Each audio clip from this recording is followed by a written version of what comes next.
Welcome to Viewpoints, brought to you by Equiture, the leading provider of public safety software and training. My name is Cherie Bartram, and I will be your host today, along with Kerry O'Connell. A little bit about us at Equiture before we get started. We are an international leader in public safety training and technology, with products geared toward providing tools to help responders stay safe and educated. For those of you who are new to our podcast, we offer these monthly podcasts with a variety of guests or geared toward public safety topics, as well as monthly webinars and a diverse offer of training courses through our apprentice platform. I encourage you to check these out. Today on our show, Kerry and I will be starting a series on supervision. Over the next few months, we'll be talking about how the roles from dispatcher to supervisor differ and how that transition can be smoother and how the things that we have witnessed in our career can make it bumpy and everything in between. We hope you can join in each month and explore these topics with us, but we do want to point out that we will just be brushing the surface of these topics. We will be rolling out in-depth discussion and training and learning objectives offered in full courses in our apprentice platform over the next calendar year. So, Kerry, I'm glad you're here with me again. We always have so much fun in our podcasts. Yes, we do. We do.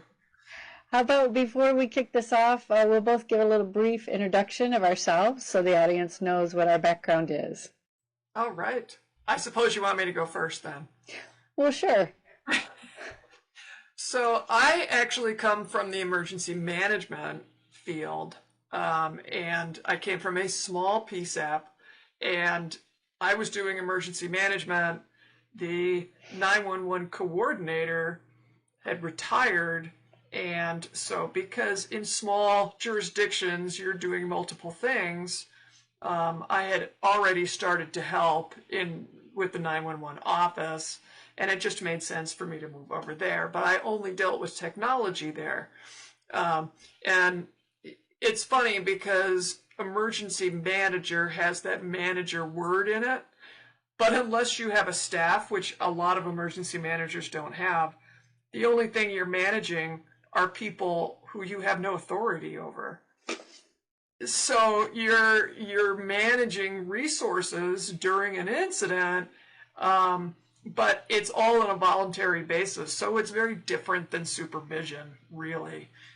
You're more coordinating than managing, even though the name is manager. When I moved to the next PSAP, which was a larger PSAP, I was managing the radio resources, and then I transitioned from that into being sort of an assistant director and then into the director role. And yeah, it's definitely, it can be a bumpy road if you haven't done it before. I'm laughing inside here listening to you talk about emergency manager. I've always thought that'd be cool if I could do that too, but I never thought of it like that. Most of them have next to no staff at all. Right. Well, thanks for sharing that. I think that'll give our viewers a different perspective of how you can come up. For me, I started part-time as a call taker. I had a EMS background of 2 years, but I started very young in the public safety industry. So I started part-time, went to full-time. From full-time, I went to trainer. From trainer, I went to a different department. And those early days, I had mentors who I wanted to be just like them. And then when I got to my second agency, I had a chief who really believed in me and promoted me to supervisor. And then 6 months after that, which is a story we're not going to get into here, he promoted me to operations manager over all the civilians. And then I went from there and I moved out of state, 1,200 miles away, to here in Michigan, where I'm at now, and I became an executive director. So I worked my way all the way up. I spent the last 25 years of my career in the executive director role, having sat under the headset for 15 years before that. So, I saw a lot of people who wanted to be supervisor for the wrong reason. So for me, I was pretty new in this line of work when I realized where I wanted to go. I didn't want to go for the fame of it. I wanted to go upward because I had those two initial role models in those early days. Hilda Carter and Heather McCarthy were their names, and they made me want to make a difference for dispatchers. So Kerry, when dispatchers look at their roles and then they look at the supervisor's role and they think, oh, I want that job, I want to do that. What do you think? How do you think those roles really differ from what people think a supervisor does and a dispatcher does? Yeah. Well, it always depends too on, are they going to be working supervisors or not? I don't know about you, but I never hired a supervisor that wasn't already a dispatcher. So did you ever do that? I did not. See, they always come up, and so then it makes me think about that hiring process that we go through. And so much of what we do as directors is to try and bring in the right kind of talent. Well, sometimes you find somebody who is detail oriented enough and cares enough, and has those quick switching ability in their brain that they can do the what we would call multitasking. And we find those people, but that doesn't necessarily mean that they also have the characteristics that would make a good supervisor. So is that what you have found also? Right. I did find that. And, I think it's kind of natural for people to think, wow, that person is such a great dispatcher. They'd be a good supervisor. And I fell into that as well. We had a fantastic dispatcher. He was someone, when it went downhill, when that fertilizer hit the ventilation device, that's who you wanted next to you. I mean, he was really good, but he had some traits that weren't really conducive for supervision. He really liked to stir that pot. Man, though, he was a really good dispatcher. But he knew a lot about himself. And when the supervisors talked to him about an upcoming role, he's like, nah, no, because, he knew what would be expected, and he just didn't want to fulfill that. So sometimes I think people know their limits, and sometimes they think, yeah, I know all that. Yeah, no, it's true. And I think one of the things that I looked for when we were hiring were people that were more self-aware. And when you're self-aware, you tend to be objective about your weaknesses, and then you recognize them, and then you're able to compensate for them. If you're not as self-aware, you don't necessarily even recognize your weaknesses. So there's a way for dispatchers, if they don't necessarily have those traits, that doesn't mean they can't be supervisors. You just have to work a little bit harder, but you have to want to work at it. Right. I think of what's that? He obviously did not want to work at it because he knew himself. Right. I think for him, specifically, he liked he really liked stirring the pot. That was, in fact, he would tell the supervisors and myself that. He said, I just like stirring the pot and fanning it, and then I just like sitting back and watching the fire grow. And we'd be like, what a supervision nightmare. And when you're looking for someone to mentor as a supervisor, you tend to go toward the top performers. Wow, look at this person's really great. As a dispatcher, they know their job, they're inside and out, they're a high performer. But sometimes you will have to look at their character too. Are they exhibiting, are they showing those character traits that you would want beside you as a supervisor? Or, are they just, a really nice person who's going to not fulfill a task or a project? They're just going to kind of pass it on, and, you as, the person next to them, you're going to get stuck doing that project because they're not going to follow through. Yeah. And when you look at, what dispatchers are doing, I mean, it's all in the moment and very reactive. And then, you might get a break. So between answering the phones and dispatching units, and, they're very aware of the policies and protocols and making sure they're meeting them. And then they're on the radio right away.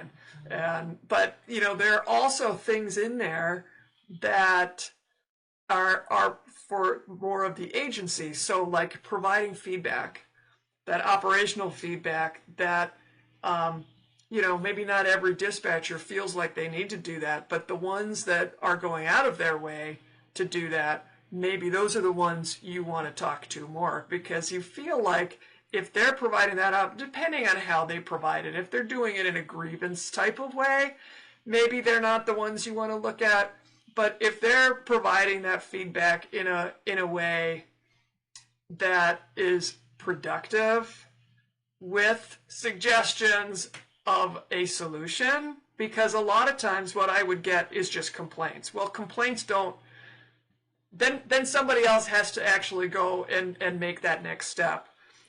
But if you look at those complaints and then say, you know what, I think I have a solution to that, then it starts a whole nother level of conversation, which goes more into that supervisory role, because they've got to solve these problems that are not necessarily the responsibility of a dispatcher. Does that make sense? It does. And I think that I worked my first 9 years in management and leadership in a non-union state. And so when I moved east and I had a union group to work with, they kind of thought that was funny, but I didn't know how to maneuver around a union. To me, they were all the same. And they would, I would say, oh, okay, well, we're done with this, union meeting. Let's go out to eat. And the union steward would be like, "You're management." And I would, "Oh, okay. What does that mean?" It's like, "You're not supposed to go out to eat with us."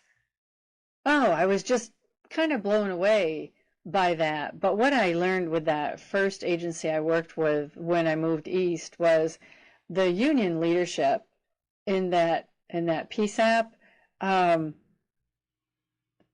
They led that group of dispatchers very positively, through the different negotiations. And I think sometimes what I've noticed isn't always right. This isn't the same thing everywhere, but I think sometimes union management can be really good training, to move up in a PSAP, because you learn how to move people, lead people in a positive manner. Now, I've seen the other side too, where it doesn't work that way. The natural characteristics of dispatchers or people to lead people through. Um, uh, Everyone's bad. Management is bad. The rules are bad. Fight, fight, fight. Do you know? Yeah, there in some instances in that regard, um, they don't use their leadership powers for good, and it's more about trying to coerce the group into thinking that things are one way, and yeah, it doesn't always work. I lucked out. I had a union shop, but I thought we worked together very well. I mean, it's hard when you have union negotiations and I'm just sitting there going, I want the best for my dispatcher, so I'm gonna fight for you guys. So I'm really not on the other side of the table, even though physically I am. Yeah, yeah. My board members that used to negotiate with me, the union would walk out and they would look at me and say, "What are you doing? You're supposed to be on our side of the table." I'd be like, "But this is really good for them." Yes. Yeah. So what about dispatchers who follow the rules? Do you think that that means, in your opinion, in your experience, do you feel like that means they'll be able to lead others by following that example? If they always follow the rules, do you think that means they'll be good leaders? Yeah, that's a difficult question because it's not a one prong approach.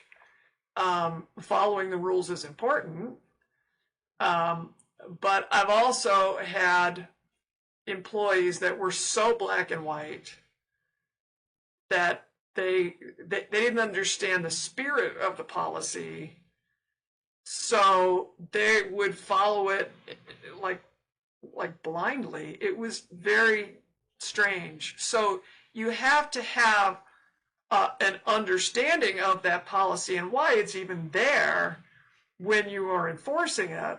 So just being a rule follower is just one aspect. I mean, what did you find for people who were rule? Because there's a variety and a spectrum of, there's the rule breakers that just all they want to do is break the rules, but the rule followers were, I mean, it's a better place to be from a management position, but there has to be that common sense behind it too, and that understanding. I agree. And so for people who are wanting to make that transition, I think they need to understand if there's someone who doesn't like to follow the rules ever, they might want to rethink their goal of being a supervisor. And I only say that because if being in supervision is someplace you want to go eventually, you really have to look at where you are now.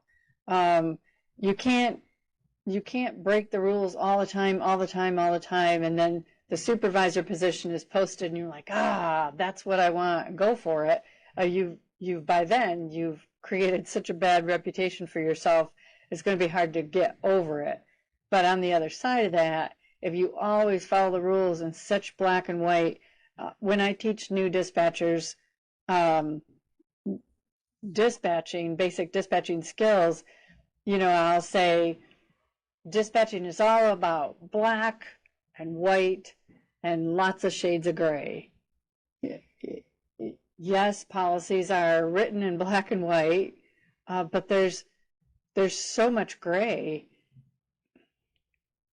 You have to be able to know how to operate in them with your training, experience, and education, and exposure to other calls, and exposure to when to follow, when you have to ride outside that rule and why. And and then you have to be able to lead that way, and you have to be able to justify it and articulate it. And There's so much. So a dispatcher who follows the rules and can't not, I don't know. I think that's almost on the other side of black. Yeah. No, I know what you mean. The rule breakers they have to adjust. I mean, and I say that because I have a firm understanding of where policies come from, which means that I understand the intent. And if there are circumstances that come up, and I can't even think of examples, but there are real world circumstances that come up, and you go, yeah, that's not that policy doesn't apply. It's because you have a good understanding of why it's there, how it was created, and how it applies. And so those rule breakers can't just can't break rules just because we're rebellious. Right. You know, that's not, because then if you want, and you can make the transition, but it's going to take a while for people to trust that you've changed and you're not just a frivolous rule breaker anymore. Because to be a supervisor, I mean, you're the one enforcing those rules. So you can't just throw them away, because you're not going to be a supervisor long. It's just one of those transitional things that you've really got to have in your head and appreciate. You're not just out for yourself anymore and covering your own butt anymore. Now you're covering the entire agency. It's a totally different outlook. Right. Yeah, you have to use tact and skill, and there's so many things. I remember, so I didn't always have that. I was young when I started, and my mouth could be a little reckless. Carrie's like, what? I know, I find that very shocking. It's true. And I remember walking into dispatch once, and I was not late. I was like 8 minutes early before the top of the hour. And I just didn't feel like dispatching. I wanted to call take that night. And the other girl was there. She was on her third day, and she was sitting back in the corner, and no lie, she had her feet on the desk, her hands up like this. And I'm like, it's not your turn to call take. You need to be up here running this channel. She goes, oh, you should have got here earlier. And I made some not nice comment. And the next thing I know, the supervisor's going, Cherie, can I see you in my office? I'm like, man, she deserved that. So, when I decided I wanted to be in supervision, those two mentors that I talked about earlier in my career, and even that supervisor that I just talked about, they're like, you gotta do something about whatever comes to the top of your head and out your mouth. You just can't be reckless. So I was young.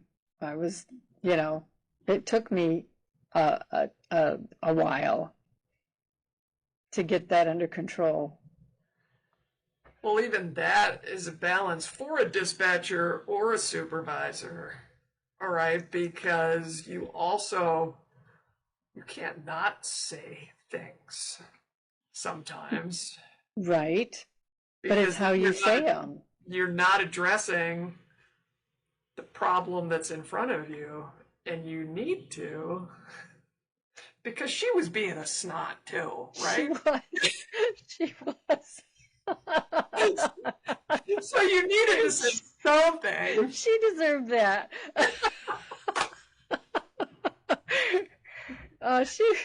She was nice. I mean, I didn't really ever see her again after I left that agency, but I think I ran into her once at a conference, but I just thought that was rude. I was tired of working in the dispatch position, which is really funny because once I was trained up to work in that dispatch position, I was like, wow, I'm a dispatcher. I thought it was so cool. Um, Well, it does make me laugh that it was for call taking because most dispatchers are like, oh no, I don't want to take any calls today.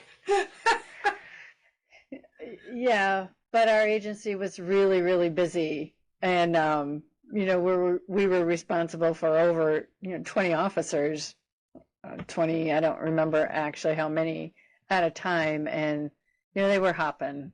Yeah. I just didn't want to deal with it that night, but But I um, will say, as a dispatcher, and then versus a supervisor, I mean, you've got to be much more on your game as far as what comes out of your mouth as a supervisor. You can get away with more as a dispatcher and a, you know, you can. But for those in our audience who have dreams of becoming leadership, you have to think about that. Do you want to have that reckless mouth? Would you like to be talked to the way you talk to people?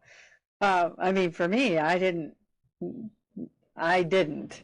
I I wouldn't have wanted that at all. But that had to be pointed out to me. Um, well, I think that also goes to self-awareness, right? right. So sometimes somebody has to step in and make you aware because maybe you weren't quite as aware of how your words cut. Right. Right. And then, funny enough, for the very last dispatch center I worked at when I was brand new, I had a dispatcher who was challenging me constantly. And I made some comment about her, just you gotta knock it off. There's just no reason for you to be constantly challenging me in front of everybody. I've had enough today. Stop. And I turned and I walked out of the dispatch center.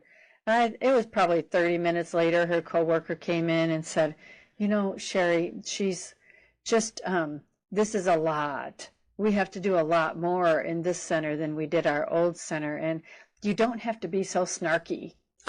And I thought, okay. That old, that very young me was like being scolded again. It just reminded me of um, being a leader. So she, at that moment, that dispatcher was being an unofficial leader. Now she didn't have any other traits to be any kind of a leader, nor did she ever go forward to be a leader. But if you want to be a leader in an organization, coming in and heading to the corner of the room so you can call take night after night after night after night, grab the position that's the least work, and then, making comments, well, if you'd gotten here earlier, you could have picked your position. Those kind of things that you might say.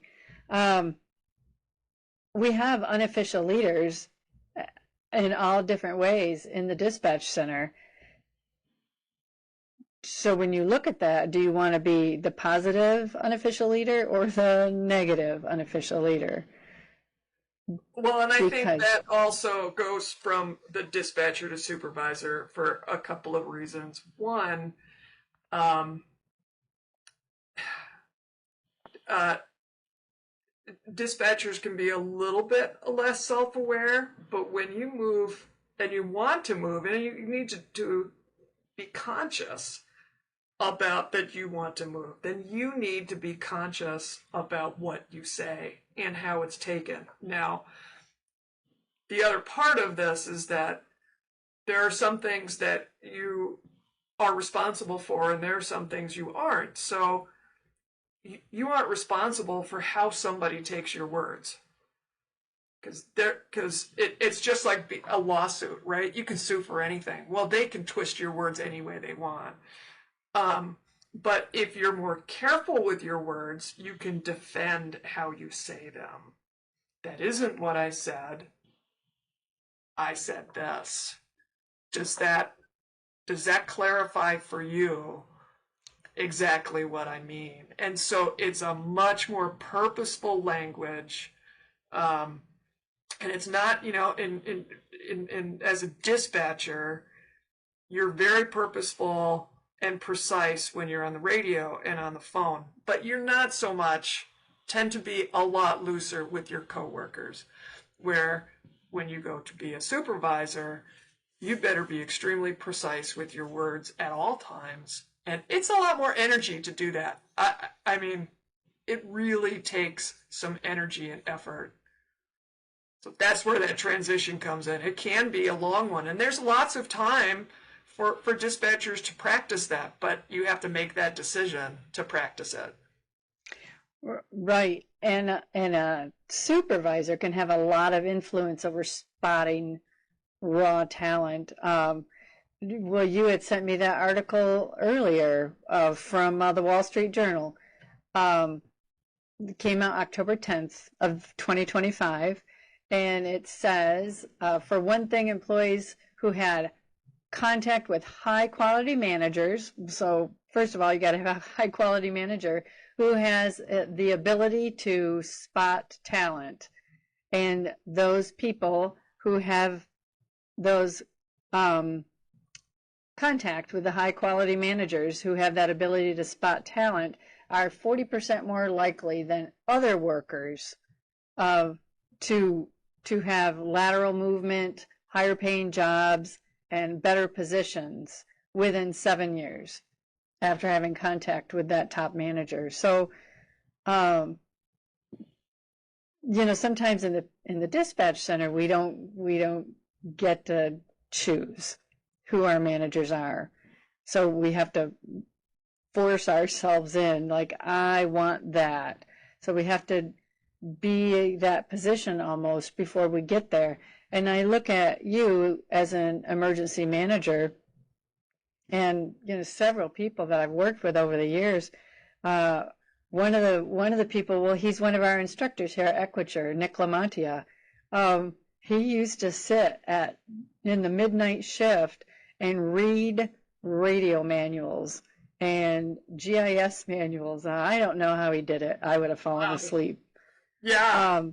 But he's the GIS manager now of Kerr County down in Texas, in Kerrville. They just had a really rough year. But, I mean, he worked his way to a position he didn't even know he was working toward. So, if you want something more, you have to make the effort, like Kerry was just saying. Yeah. Oh, yeah, absolutely. It's just kind of amazing with that article that you're talking about. One of the things they defined good managers was how well they could apply an employee's strengths. So recognize their strengths and then guide them to a place where those strengths could blossom. And that's a hard thing to do. That's a really hard thing to do. And it really, I always say there's a lot of responsibility to go around. And I guess that when we're talking about the dispatchers that took a lot of our time, were the ones who maybe they were high performers in dispatch, but they were problems in other ways. And so their responsibility, they weren't necessarily meeting their responsibility as being a good team member. Right? They were being, right. I mean, like, even you sometimes were not being a good team member because you were being absolutely right. I absolutely agree with that. And so in these pot stirs, they're not being good team members. And so there is a responsibility there, and a good supervisor will identify that And if they can't change, well, then they're going to try and move them out of the team because that will just destroy a team. But if they can turn that person around and make them realize exactly where their strengths are, that they're admirable strengths, and that lean into those strengths, apply those strengths in ways. And in the dispatch center, we have so many projects. So when you're looking for a supervisor position, look for projects. Be part of the team so that you can raise that agency up to a level where it isn't right now. And that's where those traits of dispatchers who have no supervisory authority can actually become leaders. Because I mean, I've had dispatchers say, well, she's such a bully. Well, it's your responsibility too to make sure that she knows you don't approve of that and you push back. Right. Because you've got to, or you're just always going to be on the receiving end of that. And that's part of being a good team member is pushing other team members to be better. Yeah, that's very well said. I don't think dispatchers sometimes realize how much they can change their own environment. I really don't. I think sometimes they think that, especially when we have, people that are bullies in the dispatch center, which, everyone has some level of bulliness going on. I don't think they realize exactly how much they can change that situation. There's just so much you can convince people of, and if they don't put any effort into it, I can't help you anymore. I'm not there in that situation every day to defend you, because Right. defending you is not helping you either. You have to defend yourself and get that team to be more cohesive. And it's amazing how if there are people who are being bullied and they can stand up for themselves more, it's amazing how you will find that all of a sudden you're much more part of the group and not being bullied anymore. Just don't turn around and be the bully in another situation. Right. But when you have a happy work environment like you're talking about, and I would do the same thing. I would, tell the dispatchers, I can't change this by myself. But this has really got to be a group effort. This has to be a bottom up, top down. We have to meet. We have to change the culture together. If you want it changed, oh, well, why would we want it to stay like this? This is awful.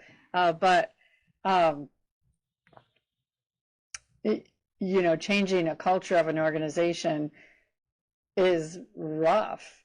And then if you put supervision in that are in non-working positions, so they're not maybe out there seeing the dispatchers interact and listening to that chatter all the time, that might even have a bigger impact in how to bring the dispatchers up. And so then the onus really lands on the dispatcher who wants the promotion, like you were just saying, Kerry. So I really want to be a supervisor. I want to be a director. I had a dispatcher come into my office once and say, I really want your job. And I'm like, oh, cool. That doesn't happen very often. No. I think that's really great. Mm-hmm. Oh, I agree. And I wish there were more people that would say that sort of thing. Because there's plenty of positions as you move up. The smaller PSAPs are an issue. I will say, because there's so few people.